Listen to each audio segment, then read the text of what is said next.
We have a kind of a very special day today. I've invited Jim Huggins to come and to share with us. Jim is the head of New Shepherd Films. You can see Russell back there, and he's also part of the New Shepherd Films, partner with that. And the Huggins family is actually going to share with us some of the new challenges that they face, but also that they're going to be heading more west, and quite a lot west. Any further west, they'd be in the ocean.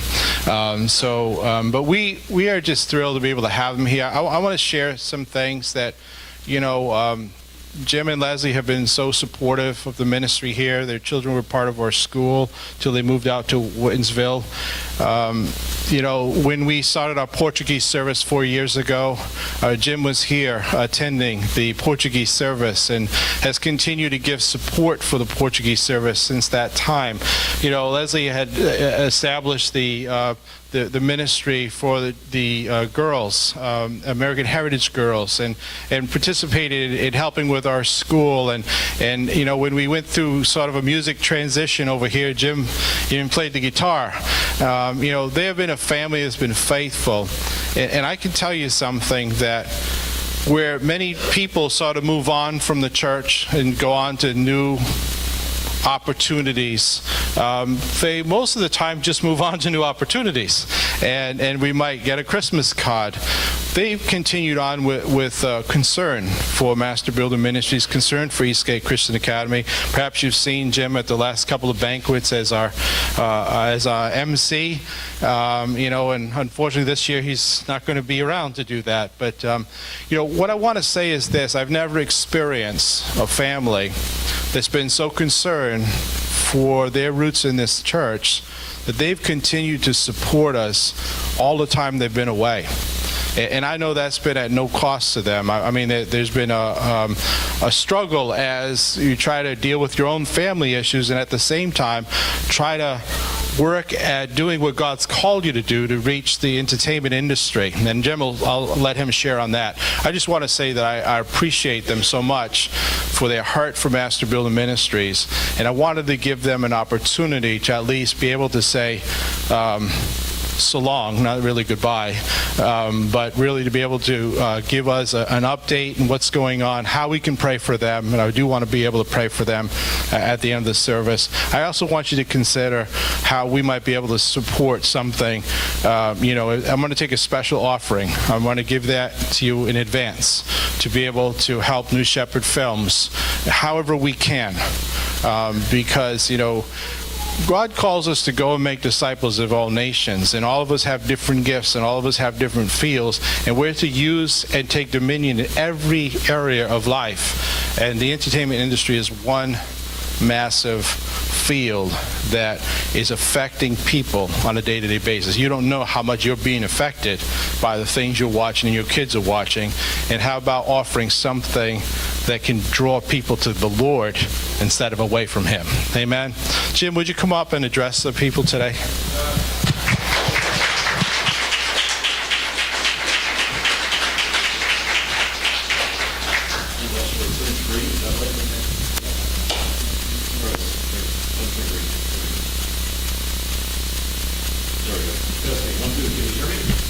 All right, great. Thank you, Pastor. What an incredible introduction. Since I can't top that, thank you for coming. I'll see you later. I have to admit, I'm a bit nervous about this. I have spoken in other churches and have had a wonderful privilege of meeting a lot of people in different states and communities, but I have never met a group quite like this. This is a group that clearly loves their pastor. Their pastor loves the Lord. Both of you, I'm using this in the plural sense here. And it's a little intimidating to stand up here knowing that these two gentlemen are out in the audience listening to me, and that you guys are hopefully listening as well. I want to share a little bit today about the challenges that face us, not just with New Shepherd Films, but I think they face all of us in this room.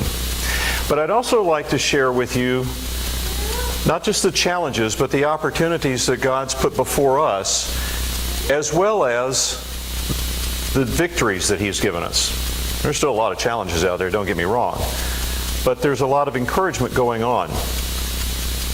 Before I do that, I'd like to share a couple of little things. Not long ago, my wife Leslie shared a wonderful message with me from Pastor John MacArthur about the difference between joy and happiness. Now, I don't know about you, but I have to admit that I never really thought much about the difference between these two words, the difference between joy and happiness. I think, like probably most of you, certainly I did, I kind of equated those terms with being very, very similar. But as I was soon to learn, and this happens from time to time when my wife wants to tell me things, I was wrong. I was very wrong, in fact. I had thought these two words were very similar in meaning, but in reality they're very different. And that's where we run a very real risk of missing the point of a story. Not just MacArthur's teaching, but of any story about anything. When we don't have a good understanding of the true meaning behind the words that are being used by a storyteller, we begin to make assumptions. We fill in the pieces, and we all know what happens when you assume. So rather than being well-grounded on a common understanding, everything then becomes relative. In other words, if you don't know the meaning of certain words, you fill in the pieces, it's okay, you kind of get the idea. Well, you know what? You may not. That relativity begins to be a problem.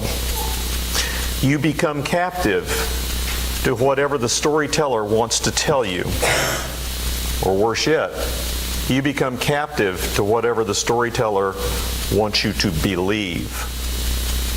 Belief is a key phrase there. So for example, let's go back to MacArthur's lesson and take a quick look at these two words, joy and happiness. This is just as an example. I'll get into my talk in a minute. I'm not going to plagiarize too much from him. But joy and happiness. The word happiness evokes visions of unwrapping gifts on Christmas morning, strolling hand in hand with the one you love, being surprised on your birthday. Except me, I don't like surprises. I don't even like my birthday anymore. Responding with unbridled laughter to a comedian. I notice nobody's really doing that part. Or vacationing in an exotic locale. I don't know about you, but right now I'd like to be in Tahiti where it's nice and warm. Everyone wants to be happy. We make chasing this elusive ideal a lifelong pursuit. We spend money, we collect things, we search for new experiences. But if happiness depends on our circumstances, what happens when those toys rust? A loved one dies, your health deteriorates, your money's stolen, the party's over. Happiness flees. Despair begins to set in. In contrast to happiness stands joy. As Christians, this is a concept we really need to understand, I think. Running deeper and stronger, joy is the quiet, confident assurance of God's love and work in our lives. Okay? He's going to be there for us no matter what. That's the premise of joy. It's the foundation of joy. As Christians, when you take that concept of joy and the Great Commission that's on the wall over there, we have an obligation. We have a commandment. We have a calling to go forth and make disciples of all nations. Another translation of that is teach. But we have a calling to go forth to the nations and share the joy that we have. And that joy, as I said, comes from the quiet, confident assurance of God's love and work in our lives, that He'll be there no matter what. I hope I remember in a few pages from now to come back to the concept of that it is the quiet assurance, the quiet, confident assurance. If I don't, somebody help me remember.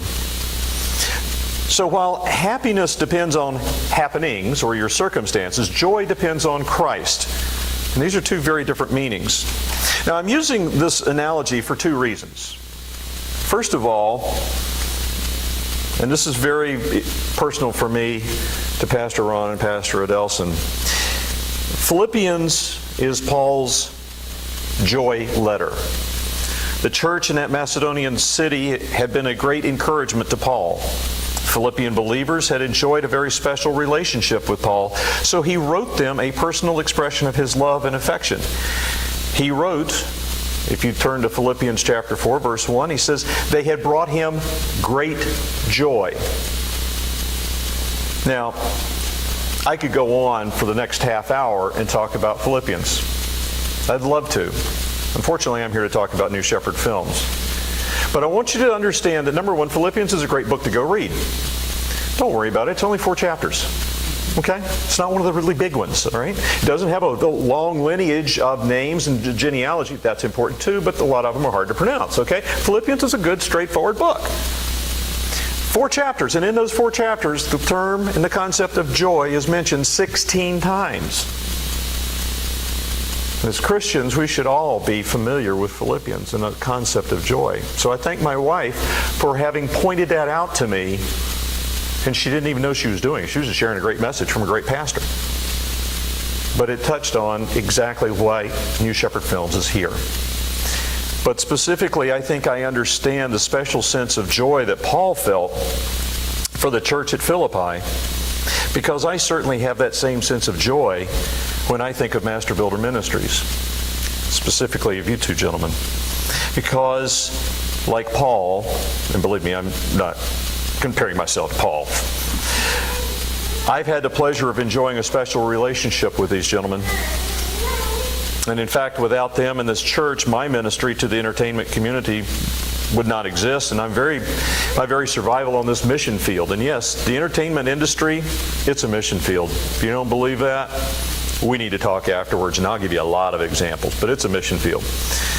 But my survival in this field, which is actually a real battlefield at times, would be very doubtful. So it is with great joy and a very sincere joy that I have the opportunity to share this update with you this morning. So thank you, Pastor. The second big reason, though, for my joy is I get a front row seat to watch God at work in a world that's very, very far from Him. And now, I get to tell you about it.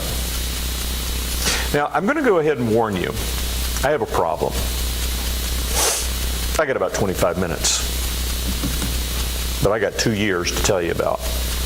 Not really sure how well I'm going to do at condensing that into 25 minutes, but I'm going to work at it. The problem is that you might have the impression that I have a story to tell you. I don't, because it's not finished. The best that I can do today is give you not a complete story, but a few chapters. I can give you an installment, if you will, because somehow I'm going to get back and I'm going to tell you the next set of chapters at some point. Because God's not through writing this story. He's only got the first couple of chapters of New Shepherd Films and New Shepherd Entertainment written. He is far from being done with it. But the question is, why stories? Well, if you look at the Bible, you go to start in Genesis. I'm going to try not to wander around too much because I know Russ is filming over there. If you look at Genesis, it says, in the beginning. That's a really great opening to a story. It's right up there with one of the classic openings of all time. Yeah, exactly. You tell them, Pat. In a galaxy far, far away. Once upon a time. These are all intros to classic stories that immediately come to mind and transport you to another place and another time, possibly another set of values and beliefs. One does have to be careful about that you don't get lost in that. But in the beginning, what a great opening. And it goes on from there, as you well know. 66 books of them, in fact. Talk about a New York Times bestseller. It's been on the bestseller list for hundreds of years, quite literally. But why stories? Well, first of all, they're simple. They're trusted. They're easily trusted. They're easily remembered. That makes them very effective at communicating an idea. And often a writer will use what we call hyperbole, or they'll use analogies or metaphors. In other words, they'll use all sorts of techniques to get that story or that concept to stick in your mind. Let me give you an example. I'm taking a little time to lay some foundation here because I want you to understand the real impact of stories in our lives that goes exactly to what Pastor Ron just said a moment ago about the power of entertainment in your lives. Here's an example of telling a story two different ways. Here's the first way, without any hyperbole, without any metaphors or any analogy. Exactly. And you haven't even heard it yet. I agree. I took a walk at 2 p.m. and saw a red flower. I picked it and hurt my finger, but I kept it. The flower, that is, and gave it to my wife. I also kept my finger.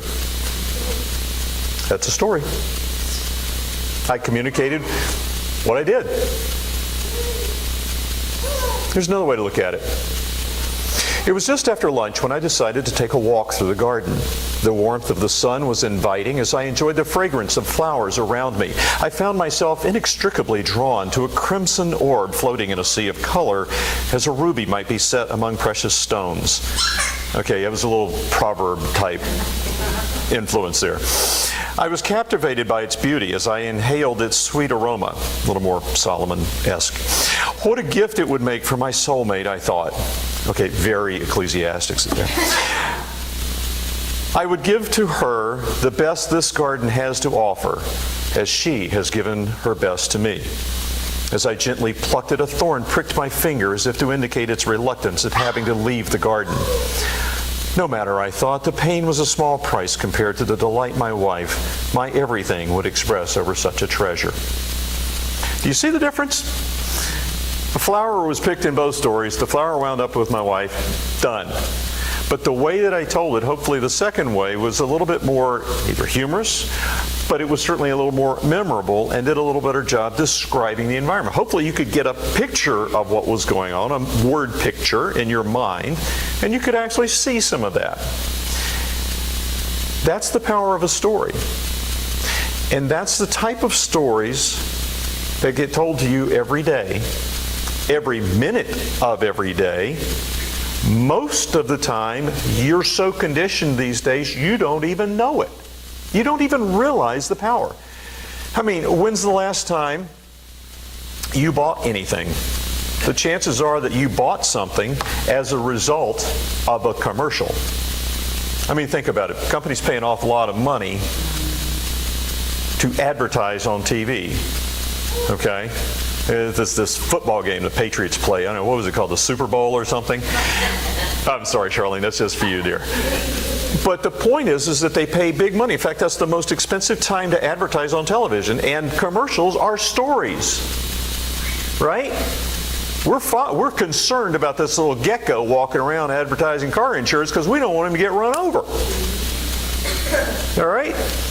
Budweiser puts out the new commercial this year as a follow-on to last year's commercial. They released a pre-release version of it to build interest in it, and then had to change it because the reaction of everybody was, it's too sad. Come on, people.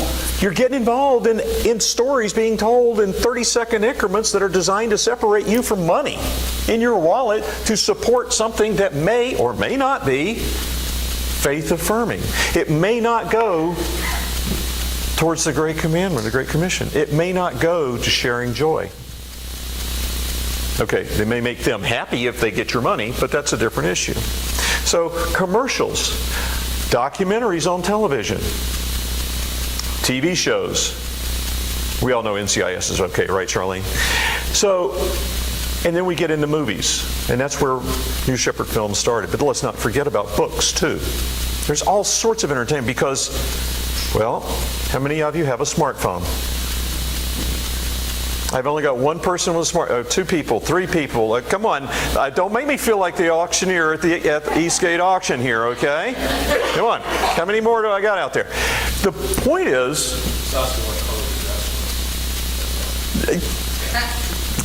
good point. By the way, mine is partially purple and white. It has nothing to do with other than the fact that I like purple. The smartphone is pervasive in our society. but it's also pervasive around the world. Because here's the next question for you. This is interactive, guys, if you haven't figured that out yet. How many of you have one television in the house? Can I see a show of hands? I'm serious. How many, one television in the at least one. All right. How many of you, keep your hands up, how many of you have more than one TV in your house? All right. You get your entertainment either through your computer screen or your TV. I suspect most of you probably get it through your television. In Asia, most homes don't have a television. But everybody's got one of these. I'll come back to this thought in just a minute. Don't go anywhere. Now, last July, you know what, I'm going to go off script here. We're going to change this up a little bit. I'm not going to go to last July. I'm going to go to July before that.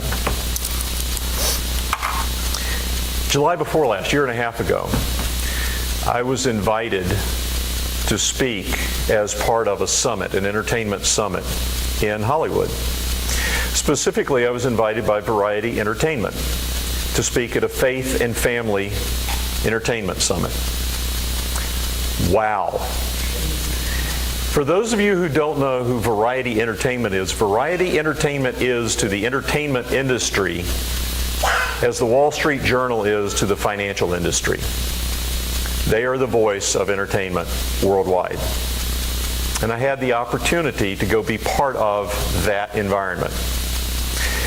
I made some interesting connections and contacts there, and I learned one thing very surprising. There are a lot of Christians in Hollywood. How many people would have equated the term Hollywood and Christians in the same sentence? Probably not many of you. I know I certainly didn't. But the neat thing about it was I got invited back. I got invited back to speak again. I had this is a God thing, guys. This is not me, okay? I want you to understand this. This is a God thing because I'm on stage with a gentleman by the name of Rich Peluso. Rich Peluso is the senior vice president and the head of Affirm Films. Affirm Films is the faith and family arm of Sony Pictures. He's the number 2 guy at Sony Pictures.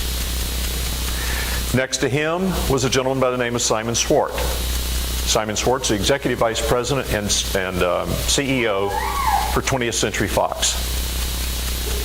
On the other side was Ben Howard, the president and CEO of Provident Films. Provident Films was one of the companies responsible for working with Sherwood Pictures to get Fireproof, Facing the Giants, and Courageous out. Odyssey, the head of Odyssey Networks, was there as well. How many of you have kids that have listened to shows on Odyssey Network? I know that ours have. Pretty cool network out there. The list went on. But the funny thing about it was the room had about 2,500 people in it. They had all of these big companies up there, and then little old New Shepherd Films. I figured they'd stick me off on the side somewhere, but they didn't. For some reason, and I've got to point to him, not me, they put me right in the middle. Center stage, surrounded by these guys, and the spotlight's right in the middle. We got a chance to share with that audience why it's important to tell faith-based stories and to get that entertainment out to the world. And to do it in a sense that makes for entertainment. There's a key there. There's a key difference here between entertainment versus getting, pardon the expression, preachy about it. A couple of months afterwards, remember I mentioned Rich Peluso? I got a chance to go down to Nashville to have lunch with him. Would you please tell me why a little guy from this part of the world who knows absolutely nothing about the quote-unquote movers and shakers in the entertainment industry would have had the opportunity to go have lunch with this guy? God. You understand me? It's him at work. This is not anything I could have ever done. I go have lunch with him, Come to find out, when I walk in and sat down, I hope I never forget this. His first question to me was not, "So, Jim, how you doing?" It wasn't, "How was your trip? Have a good flight?" It wasn't any of the normal banter that you would expect in a business meeting. His first question out of his mouth was, "What church do you go to?" And I got to tell him about you. I got to tell him about everyone here. And then we got to talk about the power of entertainment and its impact on the faith-based community. It's a wonderful meeting. We talked about our next story, Forgotten Heroes. I hope to get to that in just a moment.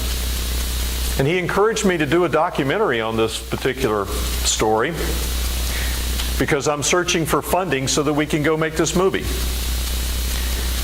He said, "Jim, you need to consider doing a documentary on this project." And I says, "Well, Rich, I'd really love to, except for the fact I don't have enough information. The family is walled off. They don't talk to anybody about it." I don't know how many of you are aware of the movie that Clint Eastwood and Bradley Cooper recently did called American Sniper, but it's a very similar process that we're going through with Forgotten Heroes to tell this story from Vietnam in working with the family.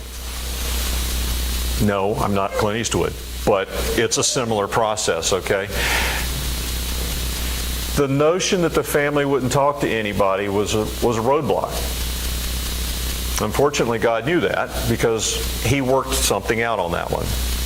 Because a couple of months later, okay, fast forward to this past July, because of Footprints, New Shepherd Films was invited to do a red carpet premiere of our film in, of all places, Hollywood. This film, most of it filmed here in the church and throughout the school and on these grounds and our offices right upstairs here, had a chance to be in Hollywood.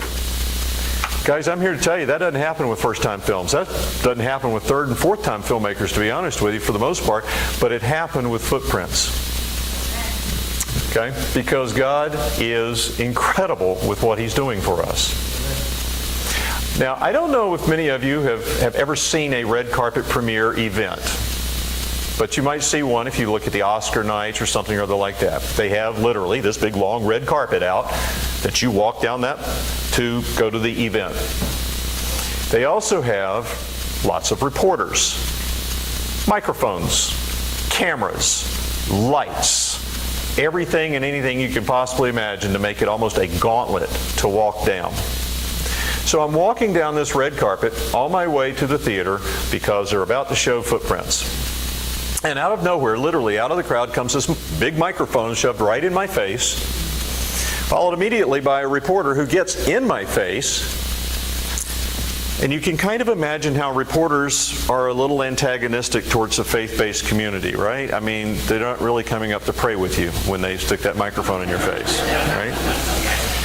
So in this particular case, this reporter shoves a microphone in my face and says, "So," that's usually not a good way to start a question, I might add, okay? "So, why do you think," and they emphasized you, "why do you think faith-based entertainment needs to be in Hollywood?"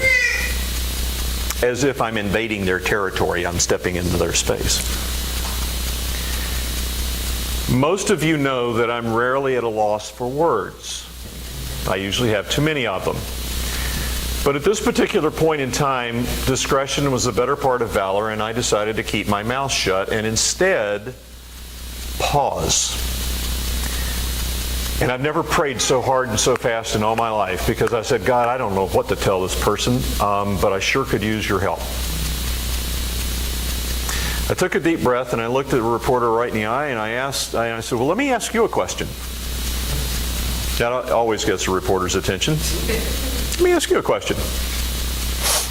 Are you happy with how society is going these days? And I could see in her eyes immediately that she wasn't. And I just said, "No."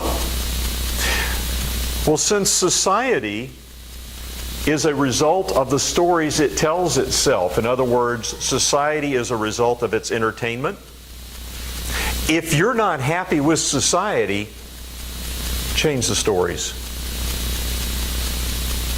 Wow, that was good. I didn't come up with that one. That was my voice and my mouth moving, but those were not my words. I am not good enough to come up with stuff like that, okay? We tell true stories about God at work in everyday lives because I'm not good enough to make the stuff up. I certainly didn't come up with that answer. He did. If you're not happy with how society is going, change the stories. Because as a storyteller, people will listen to a story a lot faster than they'll listen to a news story. People will read a book faster than they will a newspaper. People will watch a green lizard selling car insurance faster than they will come to sit in a church and listen to a message about Christ. People will pay attention to stories. That was the most wonderful interview after that statement because she immediately changed her entire demeanor as well as the tone and focus of her questions. She wanted to know more about New Shepherd Films. She wanted to know more about Footprints. She wanted to know more about what we were about. Now, while we were out there for Footprints, I was also out there in an attempt to find help to do Forgotten Heroes. When I say help, there are three things that you need to make a movie. And this is what Rich and I talked about at lunch some months earlier. The righteous are bold as lions, as we're taught in the Old Testament, right? Well, I'm sitting here having lunch with a very big lion in the entertainment industry who has a heart for God. His kids do great missions work, and he truly believes in the value of family entertainment. So I decided to be bold, and I said, Rich, what would it take for Sony Pictures to help me produce my next movie? Now, what I was hoping was, well, you know, Jim, it's a good idea. I wish I'd thought about that. Let me get out my checkbook. Here's $10 million. That didn't happen. I did get a free lunch out of the deal, but I didn't get any money to fund the movie. I wish I had. I'd have taken the money over the food, believe me. But anyway, he said, well, Jim, I'll tell you what. If you can bring me a project that is a fully funded project, in other words, you're able to fund the production yourself, you can get one or two named actors. That means an actor and or actress that most people would recognize.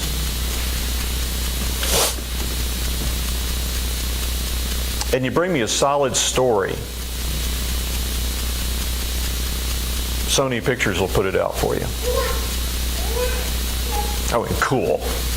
I got a story. I don't have any money, though. I don't have any actors. But I got a great story. So I got a good start. The reason I got a good story is because Forgotten Heroes is the story of the only military working dog handler in the history of the United States military to have received the Medal of Honor. So there's something unique about the story. Yes, we've got other Medal of Honor recipients. We have a little over 1,000 Medal of Honor recipients in the history of that particular award in our country's history. But we've only got one dog handler that received it. He received it in Vietnam. And it happens to be during a period where the dogs themselves were not treated honorably by our country. They were by the handlers and they were by all of the people involved in country. But beyond that, it's been a black eye. Now, I'm not out to make a movie that's, it's a black eye of the Department of Defense. I've got too many years in the Air Force. Leslie's in the Navy. We're not about that. We're about service and sacrifice. So that's the point of this story. What does it take? What does sacrifice look like that results in the award of the Medal of Honor? Because Jesus Christ tells us, no greater love of a man than he lays down his life for another. Most Medal of Honor recipients receive that medal posthumously. That means they laid down their life for another. What does that look like? In modern times, modern conventions, what does it look like to love somebody so much that you will, without question, without hesitation, sacrifice your life? Point one. Point two of that, let's not forget that when Christ sacrificed his life for us on the cross, it had consequences on the positive side for us. Right? We live in an age where we have access to God. We have forgiveness. We have a way to heaven. We have eternal life. That's the result of that sacrifice. What did that sacrifice look like? Through the haze and fog of war, it's very difficult to see the impact of that sacrifice. But 40 years later, looking back on it from a historical perspective, we see what that sacrifice meant. And we tell about it in the story. So, as we're writing the story, we've developed our script, we've gone through all these iterations of it, and we're very happy with it. Okay? Well, I'm not as happy as I'd like to be. Remember I said what happiness and joy was? I was not happy with the script. I had great joy in the script, but I wasn't very happy with one part of it. We worked out that, in order for this to be a powerful story for you to connect with, when our hero has to go off to Vietnam, he's got to leave somebody behind. We want him to leave a girlfriend. We want to tug at your heartstrings a little bit. Oh, he had to leave her. Okay, now we know he receives the Medal of Honor. We know this is a true story, so, I'm not giving it away when I say he dies. All right? I'm not going to tell you how the story ends because it's really cool. But the point is, we've got to feel something that he left somebody behind. We've worked on researching this story for years. He had no girlfriend. So what we did was we set it up so that he leaves his dog behind. He was really close to his dog, and we made the dog a female dog, so we at least had the girl part in there. And he's got to leave his dog behind. I'm in my hotel room in Los Angeles and looking over the script, and I'm going, God, this is a really good story you've given me to tell. We're going to tell this story. But I really want him to have a girlfriend to leave behind. Could you please give us a girlfriend? No girlfriend to be had. So I said, okay, fine. I'll leave it alone. We'll proceed forward. No problem. We got back from our premiere event out there, which went incredibly well. Met a lot of other good faith-based producers. And had a message on Facebook. If you haven't noticed on Facebook, we've got a lot of fans. We've got a lot of followers. We've got about 20,000 or so following Footprints. I've got another 14,000. It's a different audience, by the way. That's a really cool thing. There's very little overlap. We've got about 14,000 following Forgotten Heroes, memoirs. All of the projects are being followed, that we're developing their own fan base, if you will. I get a message from one person, one of our fans, said, thank you for telling this story. I have been praying for 40 years that somebody would tell this. Thank you. God bless you. That's pretty cool. Okay, we get messages like that from time to time. So I responded back and said, thank you very much. I appreciate that. Keep praying for us because it's only through God that we're going to get this thing out. Who are you? She responded back, I was Bobby's fiance. I got goosebumps right there on my computer screen. You got to be kidding me. So we immediately started vetting this person very quickly to make sure that she was real, not some, because everyone's, in the entertainment world, you do occasionally get a few people that are a little off center. In this particular case, she was genuine. And she introduced us to the family. And the family has done an awful lot of what Chris Kyle's family in Texas did with Clint and Bradley. They've all but adopted me at this point. They love the story. They've come from out of everywhere. And guess what we're working on now? The documentary that we needed, that we were advised over a year ago that we needed in order to lead with a film. In fact, we just completed the last major interview earlier this week with a gentleman by the name of Larry Hughes. Larry was the platoon commander for Sergeant Hartsock. He was the man that wrote up the Medal of Honor that President Nixon conferred on Sergeant Hartsock. He's the man whose life was saved, and he gave us the best testimony of anyone of the impact of a life given for another freely. So don't tell me God's not in the mix on this. He is. One other thing in terms of forgotten heroes, the Medal of Honor can only be conferred by the President of the United States. This Medal of Honor was conferred to Sergeant Hartsock's family in August of 1970 by President Richard M. Nixon. Now, for those of you who know your history, Richard Nixon is probably one of the more fastidious individuals in terms of recording everything for posterity. There's one thing, however, that's a glaring omission in the presidential library. Nothing about Sergeant Hartsock exists in his presidential library. They insist it does not exist. So it's been very difficult doing a story based on actual facts when you go to the Library of Congress or you go to the presidential library and they say there's nothing there. Because we got introduced to the family, I have boxes of all of the material that I never had before, to include all of the White House, the official White House photographs stamped on the back from the White House Communications Agency with the photographer's name and everything, with President Nixon presenting the award, the entire tour they got of the city, the tour they got of the White House. I have everything now. So then I went back to the Nixon Library and I said, but guys, I got it. Here's the ceremony that took place on the east, or in the West Wing. It's right here. It's in gold embossed. I got the original from the family. And you know what they said? Could we get a copy? Let's find a movie. I'd say, yeah, exactly. We have everything. Okay, except for the money, but that's a different story. I am quickly running out of time. But there are two other things that I want to bring to your attention in terms of an update to share with you. My concern was that we only had two movies and a couple of books. And God addressed that concern. I had to fire our publisher the other day, or the other month rather, and terminate that agreement. They were a Christian publisher who did not act like Christians. They said the words, but they didn't follow through. I've had the great privilege of doing book signings at Barnes & Noble, for example, so I know my books have been selling. I know that I've had the opportunity to share this mission and this journey with people for 2 years now.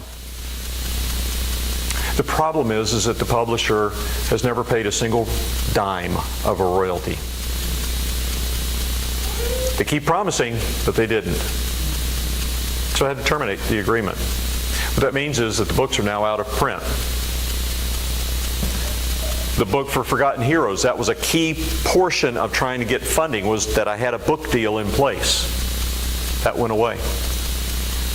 And all of it happened in the space of a couple of weeks, like that. Where do you think I turned for help on that one? Went upstairs. God, help.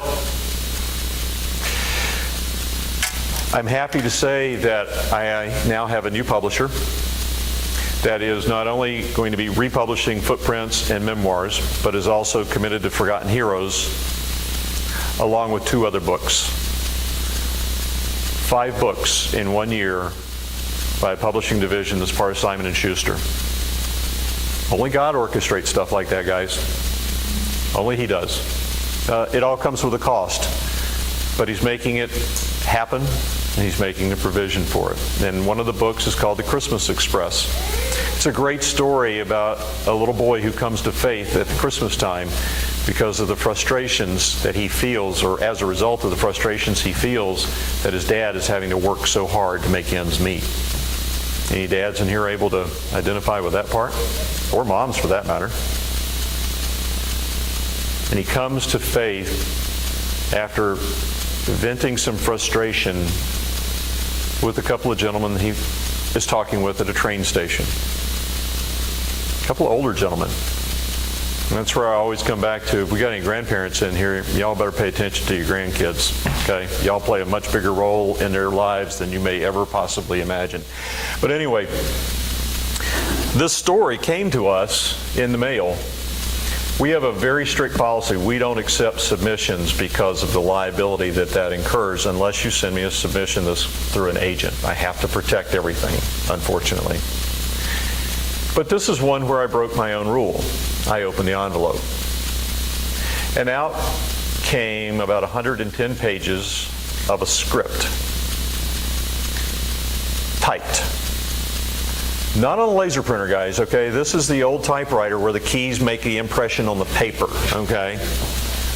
And I could tell it was a manual typewriter because the letters don't quite line up on the page. This was a hunt and peck script that was done. I was fascinated. It took me 4 months to get a hold of this guy, and he only lived 10 miles away from my house. And the reason it took me 4 months is he doesn't do computers.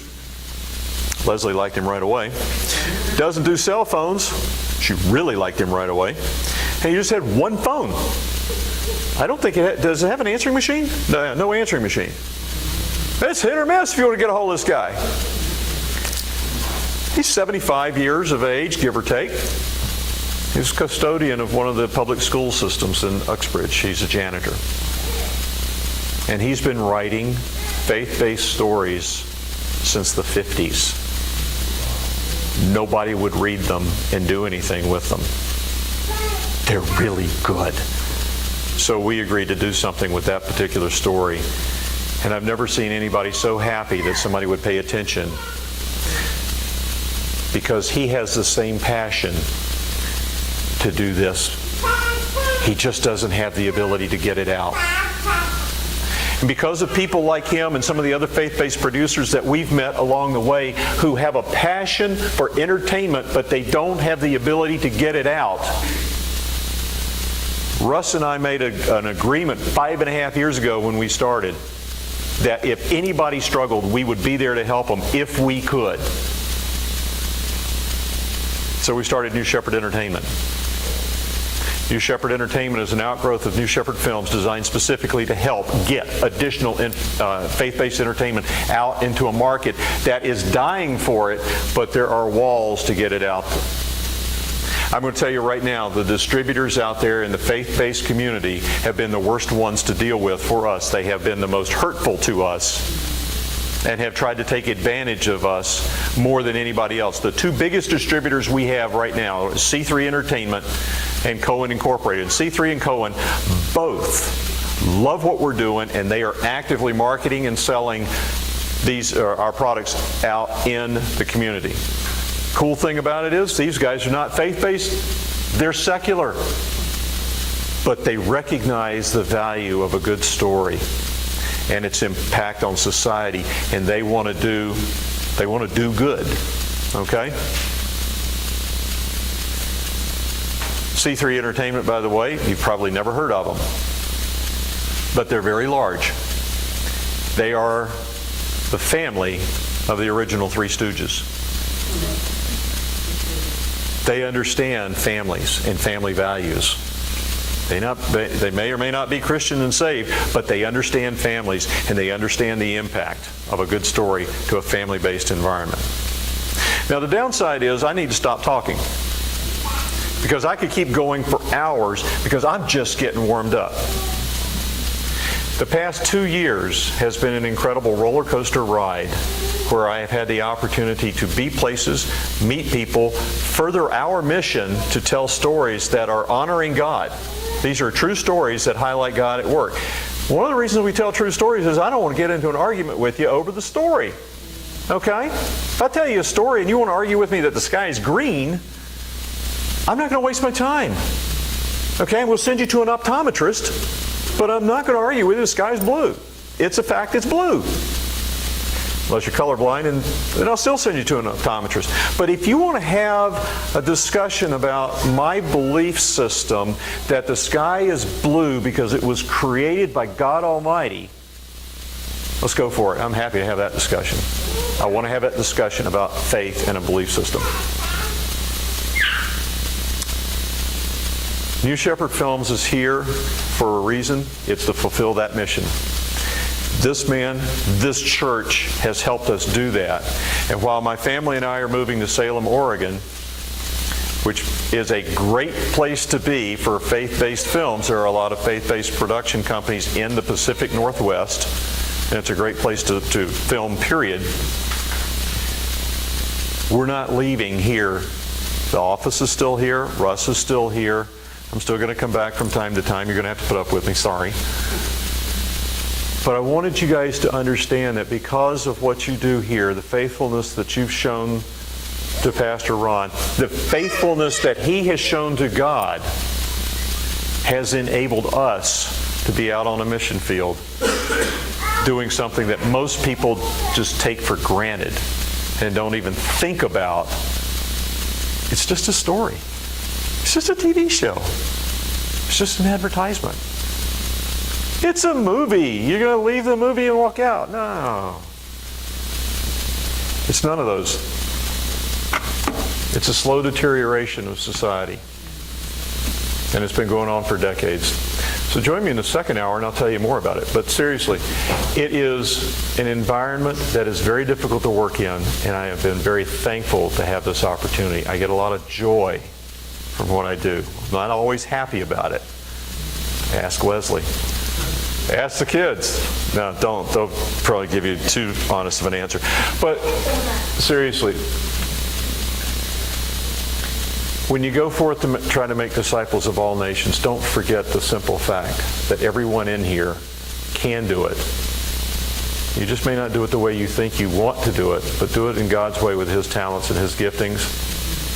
You'll be amazed at the doors He opens up, and you'll be going, what am I doing here? I've been doing that a lot for the past 2 years. Thank you very much for your time. I'm sorry I went over, Pastor, but it's my heart. You were warned. Thank you.